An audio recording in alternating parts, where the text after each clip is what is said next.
8월달 설교 마무리하면서 설교 제목이 나의 중심이 무엇을 담고 있는가라는 제목이었었는데 마무리하면서 결초보온이 무슨 뜻인가 라는 질문을 드렸던 것을 기억합니다. 풀을 묶어서 은혜를 갚다, 죽어서도 잊지 않고 은혜를 갚는다는 뜻인데, 그런데 요즘에 자동차에 붙이고 다닌다라고 제가 말씀을 드렸던 것 같습니다. 무슨 뜻인지 아시죠? 말씀드렸으니까 이미. 기억 안 납니까? 결초보온이 무슨 뜻일까? 이 은혜 다른 초보님께 갚도록 하겠습니다. 이게 결초보온이라고 합니다. 초보운전인데 스티커 하나를 붙이면서 갑이 되었어요, 갑자기. 오늘 저와 여러분도 초보였을 때가 있었습니다. 여전히 하나님 앞에서는 여전히 초보일지도 모르겠습니다. 겸손해서 나쁠 것은 없습니다. 겸손의 갑으로 연약한 초보들을 향해서 마음을 열고 중심을 담아낼 수 있었으면 좋겠습니다. 느헤미야처럼 위로의 갑으로 낙심에 빠져있는 이들을 향해 손을 내밀고 또 책임져주고 함께 주님을 신뢰함으로 상황을 극복해 나가는 은혜가 넘쳐날 수 있기를 주님의 이름으로 간절히 소망합니다. 오늘 우리가 인생의 고통스러운 문제를 만나게 되면 그 문제를 가지고 하나님 앞으로 나아갈 수 있는 것은 바로 우리가 불렀던 찬양, 좀 전에 불렀던 너의 눈물 닦아주리라 찬양처럼 이제 일어섭니다. 주님 바라봅니다. 주님 손을 붙잡습니다. 새히 먹고 달려갑니다. 그래서 너무 행복하고 감사합니다. 이 모든 것이 은혜입니다. 주님께서 하셨습니다 라고 고백하듯이 우리가 인생을 살아가면서 고통스러운 문제를 만나게 되었을 때 그 문제를 가지고 하나님 앞에 나아갈 수 있는 것은 나의 의지 결단이라기보다도 이 모든 것들은 다 싸잡아서 아무리 강조해도 지나치지 않는 고백 하나는 바로 하나님의 은혜인 줄로 믿습니다. 바로 복음의 능력이라는 것입니다. 내 문제보다도 크신 하나님, 내가 고통하고 절망하고 있는 그 어떤 문제보다도 더 크셨던 하나님, 지금도 크신 하나님, 그 하나님을 경험하는 것이 오늘 우리가 하루하루 믿음 생활을 해가는 믿음 생활의 동력, 원동력이 되고 그와 동시에 바로 복음의 능력이 된다라고 저는 믿습니다. 그러면 우리 삶에 복음의 능력이 나타나고 있습니까? 복음의 능력이 우리 삶에서 인격적인 성숙함으로 드러나고 있습니까? 어제보다 오늘이 더 예수님의 성품과 인격을 닮아가는 그 성숙함으로 드러나고 있습니까? 이 질문 뒤에 숨겨있는 그렇다면 나의 중심은, 나 마음의 중심은 어디로 나아가야만 하는 것입니까? 복음의 능력, 하나님의 은혜를 경험했다면, 그래서 나 은혜 받았어, 은혜 받았다라고 한다면 중요한 것은 지금부터인 줄로 믿습니다. 에베소서 1장 20절입니다. 우리가 읽었던 그의 능력이 그리스도 안에서 역사하사 죽은 자들 가운데서 다시 살리시고 하늘에서 자기의 오른편에 앉히사라고 고백하고 있습니다. 우리가 다 읽진 않았지만 15절부터 바울의 기도가 나오고 있습니다.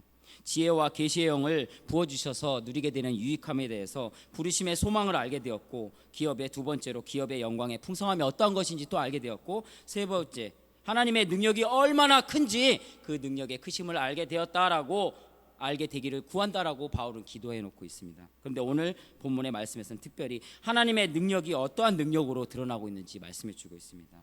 1장 20절 그의 능력이 그리스도 안에서 역사하사 죽은 자들 가운데서 다시 살리시고 하늘에서 자기의 오른편에 앉히사. 하나님의 능력이 지극히 크심으로 예수 그리스도께서 죽음을 이기시고 부활하셨다라고 증거해 놓고 있습니다.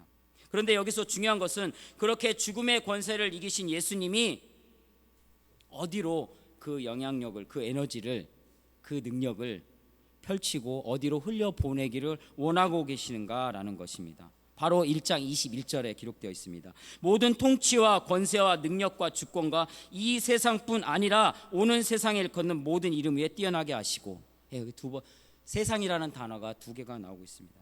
예수님이 사망과 어둠의 권세, 죽음의 권세를 이기셨던 예수님이 바라보고 계시는 것은 어딘가라는 것입니다. 바로 세상을 향하고 있었다라는 것입니다. 그러면서 통치와 권세와 능력과 주권, 이런 표현들은 사실 영적인 존재들의 강력함을 나타내주고 있습니다. 그런가 하면 22절에서는 이렇게 설명하고 있습니다. 또 만물을 그의 발 아래 복종하게 하시고 그를 만물 위에 교회의 머리로 삼으셨다.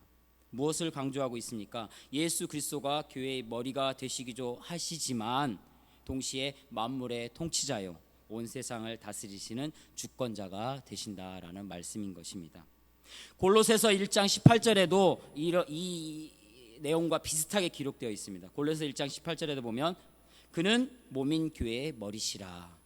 또 골로새서 2장 10절에도 또 뭐라고 기록되어 있냐면 너희도 그 안에서 충만하여졌으니 그는 모든 통치자와 권세의 머리시라. 이런 말씀들이 강조해 주고 있는 것이 무엇입니까? 부활하신 예수님은 그저 교회에만 머물러 있는 것이 아니라 바로 세상의 통치자가 되셨다라는 말씀입니다. 예수님은 교회 안에서만 제한된 분이 아니십니다. 예수님은 교회의 머리가 되시지만 내가 몸담고 있는 직장에서도 머리가 됩니다. 우리 아이들이 다니는 학교에서도 예수 그리스도는 통치자가 되십니다. 우리의 사업장 어디 있든지 간에 우리가 순간순간 제가 화장실에 있더라도 그곳에서도 볼일 볼 때조차도 하나님은 나의 통치자가 되실 것입니다. 그래서 아브라함 카이퍼는 이런 말을 했습니다. 인간 존재의 전 영역에서 만물의 주인이신 그리스도께서 이것은 내 것이다 라고 선언하지 못하시는 곳은 단 한 뼘도 없다 라고 이렇게 고백을 했습니다. 다 주님 것이라는 것입니다. 얼마나 상징적인 표현입니까? 그렇기 때문에 은혜 받았다고 교회 안에서만 맴도는 것은 좋지 않다라는 생각을 해봅니다. 은혜 받았으면 우리 주님도, 부활하신 주님도 세상을 주목하고 계셨다면 우리도 은혜 받았으면 내가 나 은혜 받았어, 오늘 대예배 때 은혜 받았어, 하나님의 음성을 듣는 법, 경고에 대해 들었는데 이제 이렇게 살면 안 되지, 은혜 받았으면 삶의 현장으로 나아가야 합니다. 오예배 끝나고 다 집에 가실 거잖아요. 삶의 현장으로 안 가시고 그냥 여기서 철야하실 분 안 계시잖아요. 그렇죠? 은혜 받았으면 삶의 현장에서 선한 영향력을 끼쳐야 하는 것이 바로 우리의 사명입니다. 우리의 몸과 마음이 머물러 있는 곳, 바로 그것이 사명인 것입니다. 은혜 받았으면 삶의 현장으로 나가야 한다는 것이 바로 주님의 음성인데, 그렇다면 그 주님의 음성을 우리는 무엇을 통해서 어떻게 들으면서 살아가고 계십니까? 마태복음 17장에 기록된 변화산 사건도 마찬가지 아닙니까? 예수님은 베드로와 야고보와 요한을 데리고 산으로 올라가셨는데 그곳에서 제자들은 상상을 초월하는 황홀한 경험을 하게 되었습니다. 얼마나 황홀했던지 인간의 필설로는 기록도 안 됩니다. 너무나 황홀해서 베드로가 이렇게 고백하고 있지 않았습니까? 마태복음 17장 4절 말씀에 베드로가 이렇게 여쭙고 고백하고 있습니다. 베드로가 예수께 여쭈어 이르되 주여, 우리가 여기 있는 것이 좋사오니 만일 주께서 원하시면 내가 여기서 초막셋을 짓되 하나는 주님을 위하여, 하나는 모세를 위하여, 하나는 엘리야를 위해서 그렇게 하겠습니다 라고 하면서 얼마나 좋았으면 주님 나 여기에 있겠습니다, 여기 있는 것이 좋습니다 라고 고백했겠습니까? 무슨 뜻입니까? 예수님, 우리 내려가지 말고 그냥 여기서 살게 해주세요. 저라고 그래도 똑같을 것 같아요. 얼마나 황홀했으면 이런 말씀을 했겠는가라는 생각을 해봅니다. 그러나 우리는 그 간청이, 그 요청이 응답되지 못했다는 것을 우리는 너무나도 잘 알고 있습니다.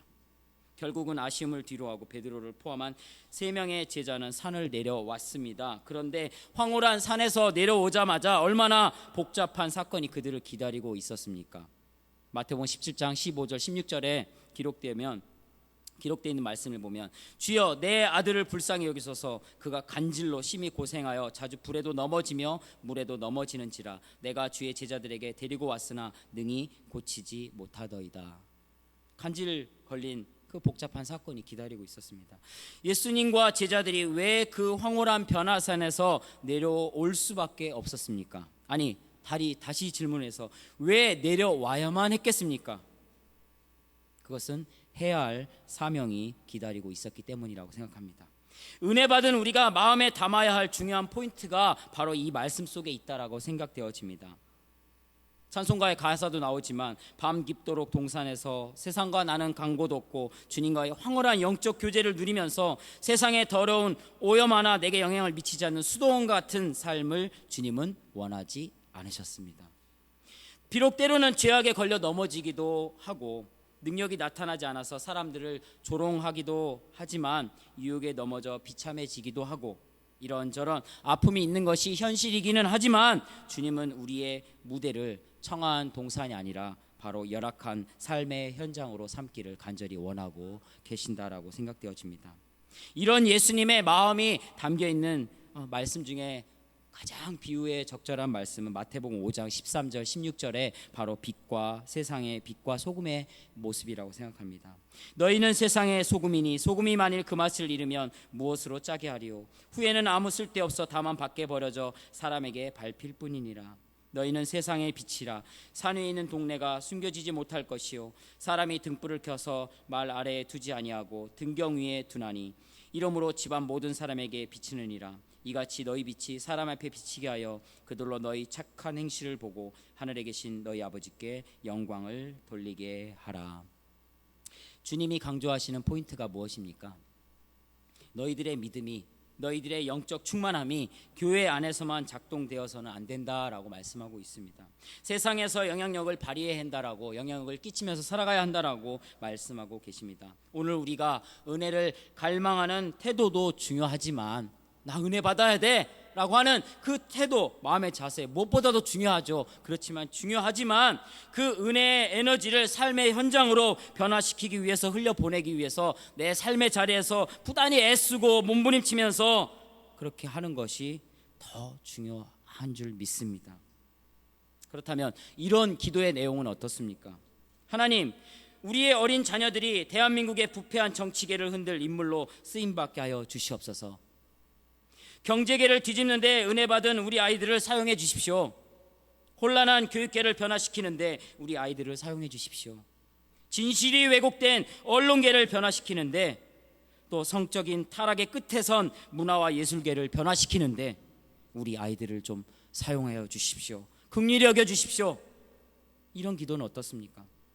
은혜 받은 것만으로 만족하고 있는 모습에서는 에너지가 엄한 곳으로 흘러가서 하수구를 흘려보내기 때문에 불행하게도 이런 기도에, 좀 전에 제가 이런 기도는 어떻습니까? 라고 정치계, 문화계, 교육계 이런 기도에 실패한 모습만이 넘쳐나게 될 것이라고 저는 생각되어집니다. 지금이라도 우리는 요한복음 17장 18절에서 말씀하시는 우리 주님의 심정을 헤아려 드릴 수 있어야만 하겠습니다. 요한복음 17장 18절에 바로 이 말씀입니다. 아버지께서 나를 세상에 보내신 것 같이 나도 그들을 세상에 보내었고, 하나님이 나를, 예수인 나를 세상에 보낸 것 같이 나 예수도 이제 제자들을 세상에 보내겠다. 제자들의 사명이 어디에 있는가를 주님은 분명하게 말씀하고 계십니다. 그들은 바로 세상으로 파송되었습니다.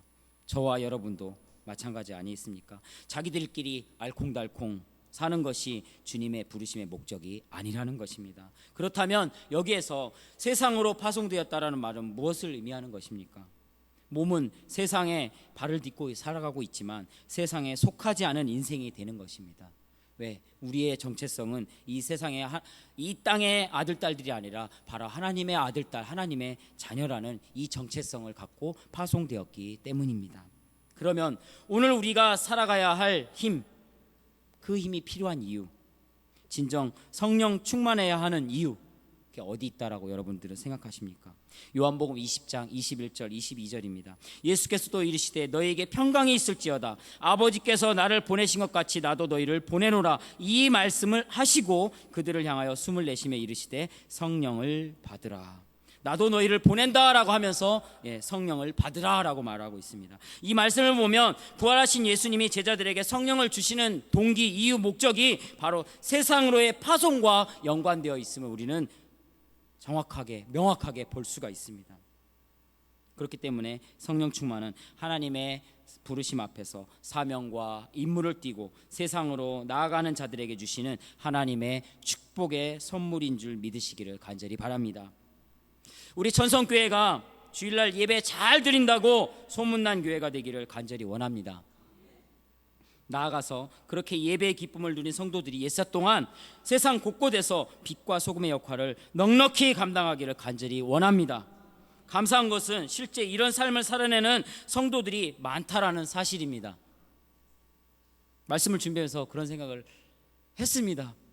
저도 힘들게 살아가지만 맨날 11시 넘게 야근하고 있지만 정말 감사한 것은 내가 하나님 나라의 백성이다, 하나님의 자녀다라는 정체성을 가지고 살아간다는 것. 내 삶의 현장인 약국에서, 또 가게나 사업장에서, 회사에서, 또 택시 안에서, 그리고 유치원, 초등학교, 중고등학교, 대학교, 캠퍼스 곳곳에서, 때로는 어디 갔어 정윤영이지, 비행기 안에서 받은 은혜의 힘으로 그리스도의 향기를 드러내면서 사명을 감당한 분들이 많다는 사실에 저는 그렇게 믿습니다. 기쁨을 충만하게 하시는 주님의 충만한 기쁨을 느끼고 있다라고 저는 믿습니다. 우리 천성교회가 예배 드릴 때만은 요란하고 시끌벅적한 교회가 아니라, 우리 교회라는 찬양이 있듯이 사람이 넘치기보다 사랑이 넘쳐나는 교회가 되었으면 좋겠다라고 불렀던 것처럼, 정말 요란하고 시끌벅적한 그 사람만 넘쳐나는 교회가 아니라 일주일 내내 세상 곳곳에서 하나님의 통치와 권세를 이루어드리기를 간절히 원하고 바라고 기도합니다. 그래서 정말 죄송하지만 기도 많이 하는 것, 성경 많이 읽는 것 중요하죠. 하지만 기도 많이 하는 것, 성경 많이 읽는 것 두고 자랑하지 마시기를 간절히 부탁드리겠습니다. 오히려 그렇게 하고도 그렇게 사는 것을 오늘 우리는 부끄러워하면서 살아가야 될 줄로 믿습니다. 우리가 궁극적으로 자랑할 것이 있다면 그건 성경 많이 읽는 것도 아니고 기도 많이 하는 것도 아니라는 것입니다. 그렇게 영적 양식을 많이 먹은 사람답게 복음의 능력을 나타내면서 우리의 회사에서, 직장에서, 가정에서, 이 교회에서 살아가야 될 줄로 믿습니다. 우리에게 정말로 복음의 능력이, 이러한 복음의 능력이 나타나서 모두 용서의 대가, 사랑의 대가가 되어서 복음의 능력을 증거하는 성도들로 자리매김할 수 있도록 간절히 소망하고 원합니다. 요즘에 구청에서 주민 참여 예산, 시청에서 시 참여 예산 하다고 엠보팅 투표하라고 몇 명씩 하라고 하더라고요. 근데 2020년도 예산을 이렇게 짜고 있는데 프로그램도 없고 그러다 보니까 수기로 맨 땅에 헤딩하면서 이제 하고 있는데, 정말 엑셀만 보다 보니까 눈알이 빠질 지경인데 엠보팅이 실적 내라고 하는 거예요. 그래서 저도 그러면 안 되는데 제게 쌓였던 게 많았나 봐요. 그래서 이제 결제 받으러 들어갔다가 그 담당 대리가 엠보팅 실적 내라고 하길래, 지금 엠보팅 실적이 지금 중요하냐고, 무슨 개떡 같은 소리 하냐고. 그 소리는 안 했어요. 개떡 같은 소리라 그런 얘기는 안 했지만, 엠보팅 실적이 지금 중요하냐고, 때가 어느 때인데. 근데 제가 너무 세게 얘기했나 봐요. 제가 갑자기 조용히 가더라고요, 다른 데로. 되게 좀 미안했어요. 그래서 말씀 준비하면서 화요일날 출근해서 전화 한 통은 해야 되겠다, 그런 생각을 들었습니다. 어찌됐든 영적 양식을 많이 먹은 사람답게 살아간다는 거 참 쉽지 않고, 예산을 짜면서 욕은 욕대로 얻어먹는 건 저더라고요.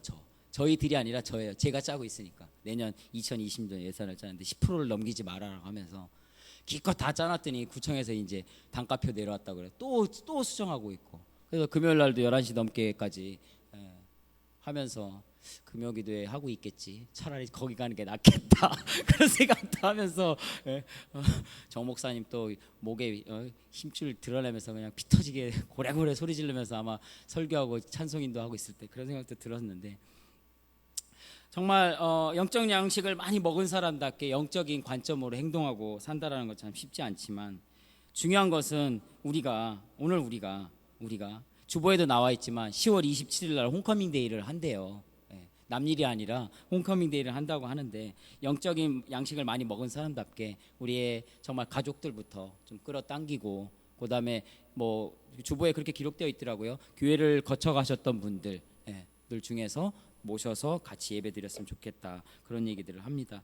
어찌됐든 이 모든 것들은 결국은 사람에 대한 관심에서 시작된다고 생각합니다. 생명을 살리는데 쓰이지 않는다면 그것은 복음이 아니라고 생각하고, 생명을 살리는 데 쓰이지 않으면 그것은 우리에게 어떠한 은혜와 능력들이 많이 있다고 할지라도 그건 은혜가 아니고 능력이 아닐지도 모르겠습니다. 오늘 대예배 때도 사탄의 마귀의 소리 그런 거 있었죠. 정말 뒤에서 너무 웃었는데, 늦은 밤에 왜 김치를 들고 가는지 상식적으로 생각해도 그건 아니다라는 생각이 드는데, 그래서 그 생각을 하면 스치고 지나갔던 생각은 그거였어요. 우리 하나님은 비상식적인 분이 아니라, 우리 하나님 비상식적인 분이 아니잖아요. 상식의 반대가 말은 비상식이잖아요. 근데 우리 하나님은 비상식이 아니라 초상식적인 하나님이시라는 사실을 한번 생각이 들면서 제가 놀랐던 순간이었습니다. 생명을 살리는데 그 모든 것들이 좀 쓰이면서 우리가 분별하면서 달려갔으면 좋겠는데 뭐냐면 더 중요한 것은 하나님의 관심과 능력은 오직 생명을 살리는 데 있었다라는 것입니다. 그렇다고 한다면 오늘 저와 여러분도 생명을 살리는 데 우리 있는 자리에서 힘들고 어려움과 애로사항들이 있다고 할지라도 그 자리에서 넉넉히 감당할 수 있기를 주님의 이름으로 간절히 소망합니다. 마가복음 3장 1절 6절에서 보면 예수님과 바리새인들이 안식일에 병 고쳐주는 문제로 인해서 막 옥신각신 다투고 있었어요. 여기에서 예수님과 바리새인들의 공통점이 무엇입니까? 하나님의 말씀, 안식일 잘 지키다, 하나님 말씀 잘 지키자는 것이었습니다. 어떻게 해서든지 안식일을 잘 지키자는 것이었습니다. 그런데 한쪽은 병 고쳐주고 약자들을 돌보아 주는 것이 하나님의 말씀이다 주장하고, 다른 한쪽에서는 아무 일도 하지 않는 것이 하나님의 명령에 순종하는 것이다 라고 주장하고 있었습니다. 바리새인들이. 그렇다면 그 중심을 보시는 하나님 입장에서는 예수님이나 바리새인이나 다 같다고 봐주셔야 하는 것 아니겠습니까? 왜? 하나님 말씀 잘 지키자고 한 건데. 그런데 이렇게 생각하면 우리는 착각인 거죠. 왜냐하면 바리새인들의 근본적인 마인드, 생각들은, 정신은 하나님의 말씀을 잘 구현하는 데 있는 것이 아니라 정치적인 라이벌로 예수님을 생각하기 때문에 그냥 무조건 잡아 죽이는 데만 관심을 갖고 있었기 때문입니다. 그 일에 하나님의 말씀을 끌어들여서 생각하고 있는 것이었어요. 게다가 바리새인들에게는 더 큰 비극이 있었습니다. 손마른 장애인이 평생을 고통받고 괴로워하다가 하나님의 능력으로 치유받고 회복해서 기뻐하고 있는데, 그래서 같이 즐거워하고 있는데 바리새인들은 거기에 관심조차도 없었어요. 급기야 그 놀라운 예수님의 능력을 가지고 어떠한 결론을 맺고 있습니다. 무엇입니까? 마가복음 3장 6절에 안식일에 병 고쳐주는 문제의 마지막 결론을 뭐가 나오냐면, 바리새인들이 나가서 곧 헤롯 왕과 함께 어떻게 하여 예수를 죽일까 의논하더라. 하나님 말씀을 잘 지키자고 시작했는데 예수를 죽일까 의논했다. 이건 분명히 마귀가 가져다 준 생각이 맞겠죠. 바리새인들의 치명적인 문제는 안식일 성수에 대한 해석을 잘못한 것이 아닙니다. 근본적으로 바리새인과 예수님의 차이는, 예수님은 다소 오해의 소지가 있더라도 생명을 살리는 데 그 중심을 갖고 계셨고, 바리새인들은 모양새는 그럴듯했지만 사람에게는 관심이 없었다라고 우리는 결론을 내릴 수 있을 것입니다. 그들은 자기의 더러운 야망을 이루는데 하나님의 말씀을 이용해 먹고 있었던 것입니다. 정직하게 한번 생각해 보겠습니다. 사람에게는 두 종류의 사람이 있다고 합니다. 물론 두 종류라고 했을 때 여러 가지 예화를 들 수 있겠지만, 오늘 말씀의 근거에서 봤을 때 두 종류의 사람이 있는데, 한 사람은 어떻게 해서든지 사람을 살리려고 하는 쪽으로 생각하는 사람이 있고, 어떻게 해서든지 또 다른 한 부류는 어떻게 해서든지 상대방을 죽이려고 하는 사람이 있을 것입니다. 여러분은 어느 쪽이십니까? 오늘날 교회는 어느 쪽에 가까우십니까? 가깝다라고 교회의 모습은 어떤 쪽에 가깝다라고 생각되어집니까? 정말로 사람을 살려내고 있습니까? 사람을 죽여내고 있습니까? 예수님 쪽에 가까웠습니까? 바리새인 쪽에 가까운 것 같습니까? 오늘날 교회들이 몇 명이 모이며 무슨 일을 하는지, 그런 외적인 행위적인 것들은 중요하게 여기는 반면에 생명을 사랑하시는 예수님의 정신에서는 상당히 멀어져 가고 있지는 않나, 그런 생각들도 해봅니다. 홈커밍 데이, 초청주일 하는 거 중요하죠. 제가 부정적으로 생각하는 것이 아니라 정말 중요합니다. 그런데 왜 그 일을 해야 될까라고 하면, 왜 할까라고 생각하면서 살짝 부정적인 쪽으로 생각해 본다면, 얼마나 교회 성도들이 안 오고 안 채워지고 하면 그런 일들을 할까? 저는 지금 죄송해요, 부정적인 면에 있어서 이런 생각을 해보자는 것입니다. 행위적인 것들은 중요하게 여기는 반면, 생명을 사랑하시는 예수님의 정신에서 정말 가까워지고 있는지 멀어져 가고 있는지 우리는 한번 생각해 볼 필요가 있다고 생각합니다. 그러니까 복음의 능력이 제대로 나타나지 못하고 있다고 생각합니다. 그러니까 우리는 살아가면서 복음의 정신이, 복음의 능력이 무엇인지 놓치고 살아가는 것 같습니다. 사람을 귀히 여기는 것, 생명을 사랑하는 것, 생명의 회복이 되는 것을 기뻐하는 모습이 오늘 우리에게 충만하게 넘쳐나게 되시기를 주님의 이름으로 간절히 소망합니다. 말씀을 맺도록 하겠습니다. 어떤 사람이 양 어깨에 지게를 지고선 이렇게 물을 날랐다고 합니다. 오른쪽과 왼쪽에 각각 하나의 항아리가 이렇게 묶여져 있겠죠. 그런데 왼쪽 항아리는 금이 간 항아리였습니다. 물을 가득 채워서 출발했지만 집에 오면 왼쪽 항아리의 문은 반쯤 비어 있었습니다. 왜? 금이 갔기 때문이죠. 반면에 오른쪽 항아리는 가득 찬 모습 그대로였습니다. 그래서 왼쪽 항아리는 주인에게 너무 미안한 마음이 들었습니다. 그래서 주인에게 이런 요청을 했습니다. 주인님, 나 때문에 항상 반밖에 안 남았으니까 항상 일을 2번씩 하는 것 같아서 죄송해요.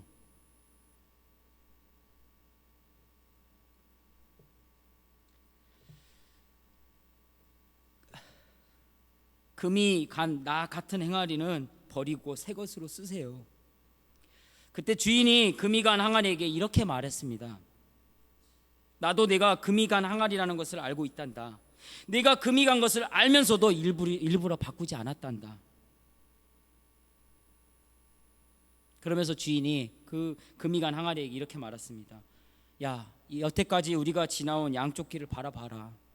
물 한 방울 흘리지 않은 오른쪽 길에는 아무 생명도 자라지 못하는 황무지였지만 네가 깨어진 항아리여서 왼쪽에는 아름다운 꽃과 풀이 무성하게 자라지 않았니? 너니 금이 같지만 너로 인해서 많은 생명이 자라나는 모습이 아름답지 않니? 나는 그 생명을 보면서 기쁘고 즐거웠단다 라고 말했다고 합니다. 집에 퇴근해서 딸내미가 입고 있는 티셔츠에 C.S. 루이스 이렇게 써 있는 거예요. 근데 영어로 이렇게 써 있는데 뭐 발음이 안 좋으니까 한글로 제가 그냥 대충 해석했습니다. 뭐라고 써 있냐면 하나님은 우리에게 무언가를 원하지 않는다. 단지 우리를 원한다. 이렇게 기록되어 있더라고요. 우리가 뭔가 외적으로 일을 하는 것을 원하는 게 아니라 금이 가면 금이 간 대로 있는 모습 그대로를 미쁘시게 보시는 하나님이 지금도 나를 사랑하시고 주목하고 계시다라는 그 사실 앞에 오늘 우리 교회가, 우리의 가정이, 우리들의 자녀들이 인생을 살아갈 소망이 있다라는 것을 믿으시기를 간절히 소망합니다. 살아가다가 좀 깨어지면 어떻습니까? 살아가다가 좀 넘어지면 어떻습니까? 돼지는요, 하늘을 올려다볼 수 없게 만들어져 있대요. 그 이유는 목이 두껍고, 이게 목이 하나님이 왜 그렇게 만드셨는지 모르지만 땅을 향하고 있게 만들어서 기껏 높이 들어봤자 45도 각도밖에 안 된다고 합니다. 그런데 정말 신비로운 건 뭐냐면요, 돼지가 하늘을 쳐다볼 수 있을 때가 있다고 합니다. 언젠지 아세요? 돼지가 넘어졌을 때 하늘을 쳐다본다고 합니다. 오늘 우리에게도 때로 넘어지는 순간이 분명히 있을 것입니다. 찾아올 것입니다. 하지만 넘어져야 하늘을 보게 되는 줄 믿습니다. 나의 모습이 때론 돼지를 닮아서 물질에, 권력에, 사람의 욕심에 눈이 멀어서 그것만을 찾아 고개를 파묻고 땅만 파헤치면서 그렇게 살아가고 있지는 않나 한번 정직하게 살펴볼 필요가 있다라고 생각합니다. 넘어짐이 가져다 준 선물, 바로 하늘. 넘어짐도 때론 우리에게는 감사가 되는 줄로 믿습니다. 가만히 생각해 보면 말씀에도 있지만 질그릇과 같이 깨어지기 쉬운 그 인생 안에 보배이신 예수 그리스도를 우리에게 담아주셨습니다. 그렇다고 한다면 오늘 우리의 자리에서 과거에 언제부터 지금까지 크고 작은 생명의 기적을 경험할 수 있었음을 믿습니다. 오늘 나의 중심이 어디를 향해 있습니까? 올바른 동기로 하나님만을 향한 기대를 품으시기를 간절히 소망합니다. 나의 중심이 어디에 머물러 있습니까? 능력 많으시고 위대하신 하나님만을 사랑하고 인정하는 삶을 살아가시기를 간절히 부탁드립니다. 오늘 말씀의 제목, 나의 중심이 어디로 나아가야 합니까? 우리의 실제 삶의 현장에서 복음의 능력과 복음의 정신이 많이 살아나게 되기를, 그래서 복음이 작동되어 능력으로 역사하는 삶의 현장이 되기를 간절히 원하고 바라고 기도합니다. 우리가 일할 때 일하지만 우리가 기도할 때 우리의 기도에 응답하시고 역사하실 하나님을 기대합니다. 나 자신뿐만 아니라 자녀들에게도 그러한 하나님의 관점에 하나님의 꿈을 심어줄 수 있기를 간절히 소망합니다. 생명을 살리는 쪽 하나님의 관심과 마음이 담긴 그러한 삶을 살아내고자 주님께 묻고 또 물으실 수 있기를 주님으로 간절히 소망합니다. 나의 중심이 어디로 나아가야 합니까? 우리의 두 발은 땅을 딛고 있지만 우리의 중심은 생명의 근원 되시는 하나님만을 바라보시기를 간절히 바랍니다. 그 미간 항아리와 같고 때론 돼지와 같이 넘어지더라도 나를 지으신 하나님, 나를 부르신 하나님, 나를 보내신 하나님, 나를 붙드시는 하나님, 이렇게 각자의 부르심의 자리에서 그 일을 통해 일하시는 크고 능력 많으신 은혜의 하나님, 그 하나님께 살림의 도구로 쓰임받고 기억되시는 복된 인생으로 살아내시기를 주님의 이름으로 축복해 드립니다.